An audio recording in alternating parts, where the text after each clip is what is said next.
Assalamualaikum warahmatullahi wabarakatuh. Perkenalkan, nama saya Kusneni Wijianti, kelas 12 Akuntansi dan Keuangan Lembaga.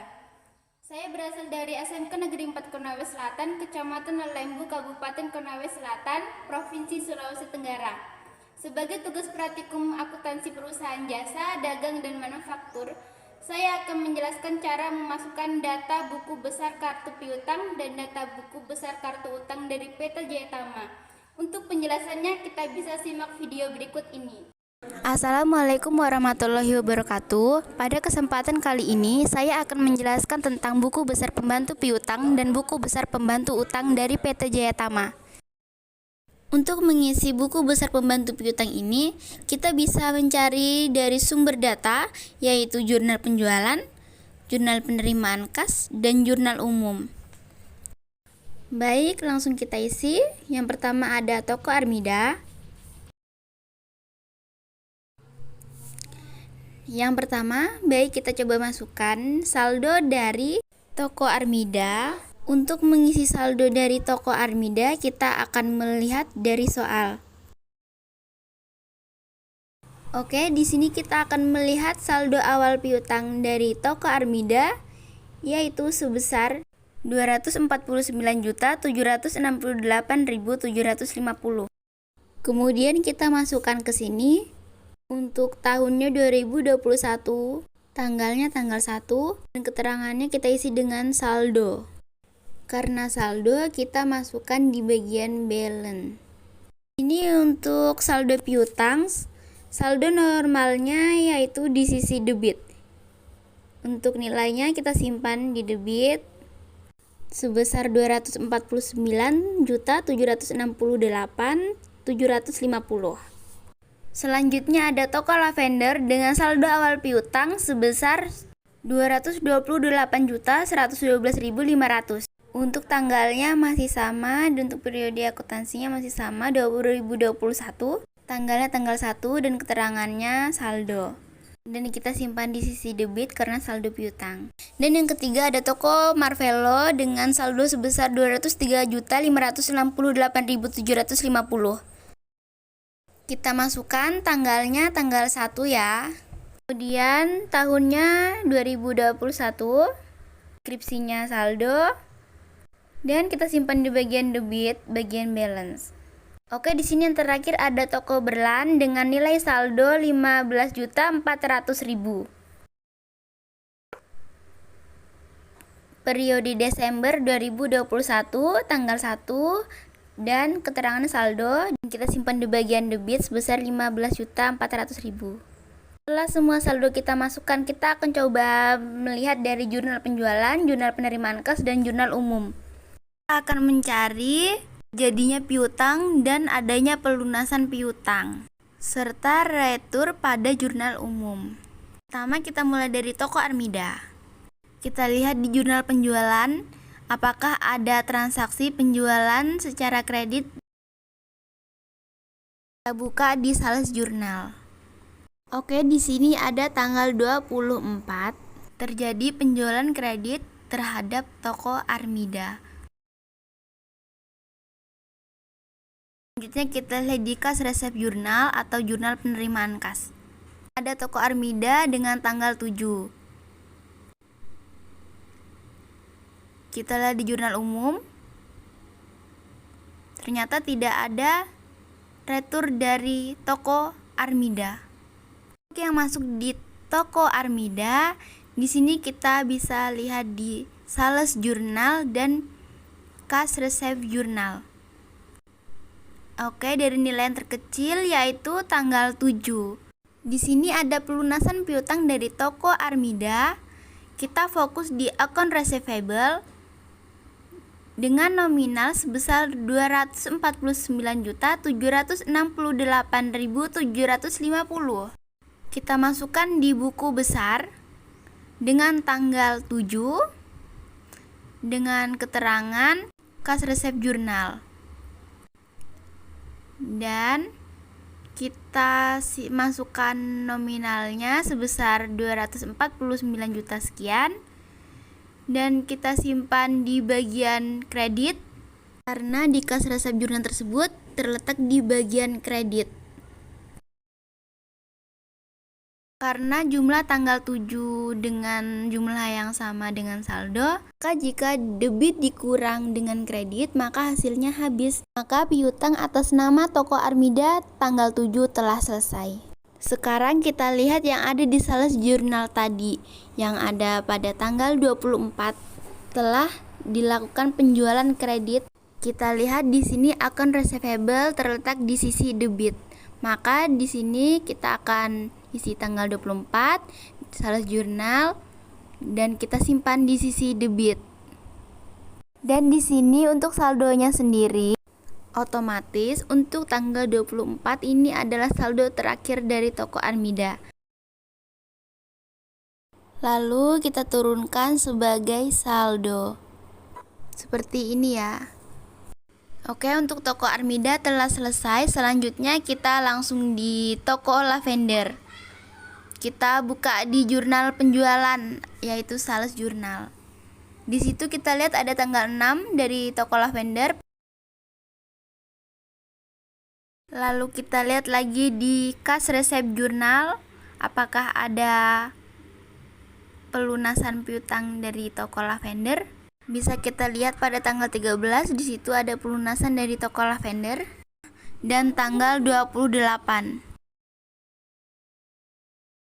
Selanjutnya kita lihat di jurnal umum apakah ada retur dari toko Lavender. Di situ ada tanggal 8 terjadi retur dari toko Lavender. Maka dari itu buku pembantu piutang yang pertama ada dari sales jurnal tanggal 6, yang kedua ada tanggal 13, terus 28, ada 24 juga. Terus kita lihat di general journal ada tanggal 8 ya. Yang pertama kita masukkan dari tanggalan terkecil dulu, yaitu tanggal 6 ya tadi. Kita simpan tanggal 6. Keterangannya kita tulis di sales jurnal. Terus nominalnya kita simpan di bagian debit sebesar 289.712.500. Lalu kita masuk di kolom saldo. Sebelumnya ada saldo sebesar 228.112.500. Dan untuk posting dari tanggal 6 yaitu 289.712.500. Debit ketemu debit, maka kita akan jumlahkan dan hasilnya kita simpan di kolom balance bagian debit. Selanjutnya kita masukkan yang tanggal 8 karena ada retur di situ ya.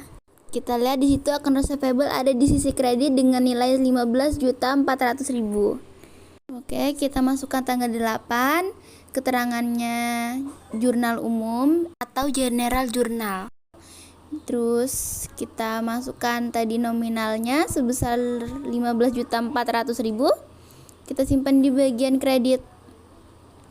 Karena debit ketemu kredit, maka akan kita kurang, yaitu 517.825.000 dikurang 15.400.000. Hasilnya kita simpan di bagian debit karena nominal di debit tadi lebih besar ya. Lalu kita masuk di kas resep jurnal lagi ya. Di situ tadi ada tanggal 13 dari toko Lavender. Oke, kita masukkan tanggal 13. Keterangannya kas resep jurnal, kita singkatnya jadi CRJ. Dan di situ kita di kas resep jurnal lagi, nominalnya sebesar 228.112.500 di bagian kredit. Maka dari itu kita simpan di bagian kredit ya, sebesar 228.112.500. Terus itu debitnya dikurang sama kredit. Jadi hasilnya kita simpan di bagian debit karena nominal debit tadi lebih besar. Kita kurang saja. Hasilnya 274.312.500. Selanjutnya kita masukkan yang tanggal 28. Kita tulis di buku besarnya. Setelah itu keterangannya kita tulis kas resep jurnal. Kita singkat lagi CRJ. Nominalnya kita simpan di bagian kredit sebesar 274.312.500. Oke, selanjutnya kita akan mengisi di kolom saldo. Di sini ada debit senilai 274.312.500 dan posting dari tanggal 28 dengan nilai yang sama. Karena itu debit dikurang kredit, di sini hasilnya 0. Jadi saldo akhir piutang dari toko lavender hasilnya adalah 0. Oke, selanjutnya kita lanjut di toko Marvelo. Kita lihat lagi di jurnal penjualan, jurnal penerimaan kas, dan jurnal umum. Oke, kita masuk di jurnal penjualan. Ada tanggal 15. Di jurnal kas resep jurnal ada tanggal 14.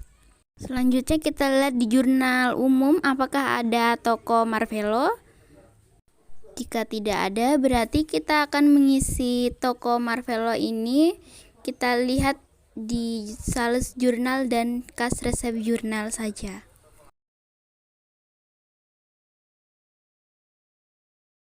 Kita langsung masukkan yang di kas resep jurnal pada tanggal 14. Oke, kita masukkan tanggal 14 dengan keterangan kas resep jurnal. Kita masukkan nominalnya di sisi kredit dengan nilai 203.568.750. Untuk mengisi kolom saldonya, kita akan mengurang debit dan kredit karena dengan nilai yang sama maka hasilnya 0. Selanjutnya kita masukkan yang di sales jurnal dengan tanggal 15 dan keterangannya kita tulis sales jurnal. Kita singkat SJ. Kita simpan di bagian debit dengan nilai sebesar 224.743.750. Untuk mengisi kolom saldo, karena saldonya sebelumnya telah habis, maka kita akan mengisi kolom saldo tersebut dengan jumlah nilai yang sama dari debit. Jadi saldo akhir piutang dari toko Marvelo adalah 224.743.750. Kita lihat di sales jurnal apakah ada? Tidak ada. Kita lihat di kas resep jurnal, tidak ada juga. Kita masuk di general jurnal apakah ada? Di situ kita lihat ada penghapusan piutang dari toko Berlan. Oke, di sini untuk piutang ada di sisi kredit. Kita masukkan tanggal 21, keterangannya general jurnal. Kita simpan di sisi kredit dengan jumlah nilai 7.700.000. Oke, untuk mengisi kolom saldonya debit dikurang kredit, maka 15.400.000 dikurang 7.700.000, hasilnya adalah 7.700.000. Jadi ini akan menjadi saldo akhir dari toko Berlan. Oke, untuk buku besar pembantu piutang telah selesai. Selanjutnya kita masuk di buku besar pembantu utang. Untuk mengisi buku besar pembantu utang ini, kita akan melihat sumber data dari jurnal pembelian, jurnal pengeluaran kas, dan jurnal umum. Oke, sekarang kita isi. Yang pertama ada dari PT Dirama. Kita akan memasukkan saldo awalnya dengan tanggal 1, keterangannya saldo, dan kita lihat di soal untuk mengisi nilai saldonya, yaitu ada PT Dirama dengan nilai saldo 297.343.750. Kita simpan di sisi kredit. Karena normalnya saldo utang itu ada di sisi kredit. Lalu kita lihat saldo untuk PT Andara, kita simpan di sisi kredit juga. Dengan nilainya kita lihat sebesar 325.875.000.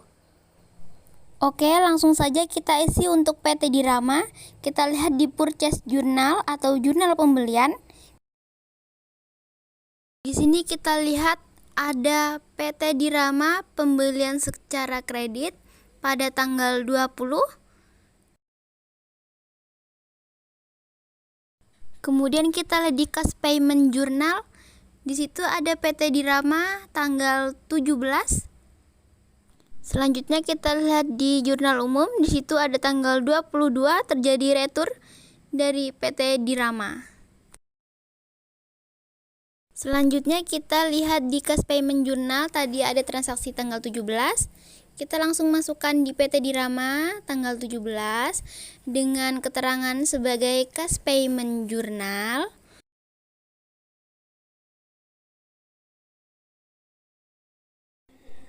Kita lihat account payable ada pada sisi debit.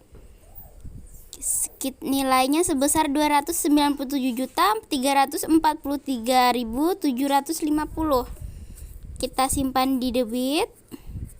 Lalu untuk mengisi kolom saldonya kita lihat di kredit ada 297.343.750 dikurang dengan nilai yang sama, maka hasilnya 0. Di purchase journal ini ada tanggal 20 dari PT Dirama. Kita tulis keterangannya purchase journal, lalu nominalnya kita simpan di sisi kredit. Kita lihat di situ account payable terletak pada sisi kredit dengan nominal sebesar 205.314.450. Karena saldo sebelumnya telah habis, otomatis ini akan menjadi saldo. Lalu kita masukkan yang di jurnal umum pada tanggal 22. Account payable terletak pada sisi debit. Tanggalnya kita tulis, lalu keterangannya yaitu jurnal umum atau general journal. Terus kita lihat nominalnya itu sebesar 22.012.100. Oke, kita masukkan di kolom debit. Untuk kolom saldonya kita lihat di kredit dan di debit, maka kita akan mengurangnya 205 sekian dikurang 22 juta sekian dengan hasil 183.302.350. Otomatis ini akan menjadi saldo akhir hutang dari PT Dirama. Oke, sekarang kita lanjut di PT Andara. Kita lihat di purchase journal. Di situ ada tanggal 9 dan tanggal 26. Kita lihat lagi di Cash Payment Journal. Di situ ada pada tanggal 4 dan ada pada tanggal 31. Kita lihat lagi di General Journal apakah ada. Ternyata tidak ada. Oke, kita langsung saja masuk di buku besar pembantu hutang dari PT Andara. Kita lihat di situ ada tanggal 4 di Cash Payment Journal. Kita masukkan. Keterangannya kita tulis Cash Payment Journal. Kita lihat nominalnya. Untuk Cash Payment Journal ini nominalnya terletak di sisi debit. Oke, kita lihat nominalnya ini sebesar 325.875.000. Oke, langsung kita simpan saja di sisi debit. Kita masuk di kolom saldo. Di sini kredit ketemu dengan debit, maka kita akan mengurangnya. Karena nominal tersebut sama, maka hasilnya sama dengan 0. Selanjutnya kita lihat di purchase journal pada tanggal 9. Di sini account payable terletak pada sisi kredit. Oke, kita masukkan tanggal 9 dengan keterangan sebagai purchase journal. Kita simpan di bagian kredit dengan nominal sebesar 270.666.000. Karena saldo sebelumnya telah habis, maka otomatis ini akan menjadi saldo. Oke, selanjutnya kita lihat yang di Cash Payment Journal. Di situ kita lihat tanggal 31. Di situ ada PT Andara. Kita tulis tanggalnya 31, keterangannya Cash Payment Journal, dan kita simpan di bagian debit sebesar 270.666.000. Lalu kita masukkan di sisi sini. Kita lihat di situ ada kredit ketemu debit, maka kita akan kurang. Karena nilainya sama, maka di situ hasilnya 0. Jadi saldo akhir hutang dari PT Andara 0. Oke, kita telah selesai membuat buku besar pembantu piutang dan hutang ini. Kita selanjutnya akan membuat daftar saldo hutang dan piutang dari masing-masing customer dan supplier. Untuk mengisi daftar saldo ini, kita akan mengambil dari saldo akhir piutang dan hutang tersebut. Kita lihat di toko Armida ada sebesar 289.712.500. Kita lihat untuk toko lavender. Di situ kita lihat toko lavender tidak memiliki saldo akhir piutang ya, jadi kita tidak usah isi. Kita lihat untuk toko Marvelo. Di sini kita lihat ada saldo akhir piutang sebesar 224.743.750. Selanjutnya kita lihat di toko Berlan. Di situ memiliki saldo akhir piutang sebesar 7.700.000. Oke, semuanya kita akan total sehingga menjadi 522.156.250. Selanjutnya kita lihat untuk daftar saldo hutang dari PT Dirama, yaitu sebesar 183.302.350. Untuk PT Andara, kita lihat di sini tidak ada saldo akhir hutang. Maka total hutang tersebut sebesar 183.302.350. Oke, terakhir ada daftar persediaan. Kita lihat di lemari panjang tipe 1. Di situ saldo akhirnya adalah 194.660.492.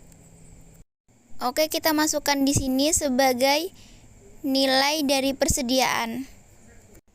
Lalu selanjutnya kita akan lihat untuk lemari panjang tipe 2. Di situ nilai akhir persediaan tersebut adalah 272.992.980, sehingga total dari nilai persediaan tersebut adalah 467.653.472. Oke, kita telah selesai mengisi buku besar pembantu piutang dan buku besar pembantu hutang. Mungkin cukup sekian penjelasan dari saya. Bila ada kesalahan kata mohon dimaafkan. Assalamualaikum warahmatullahi wabarakatuh.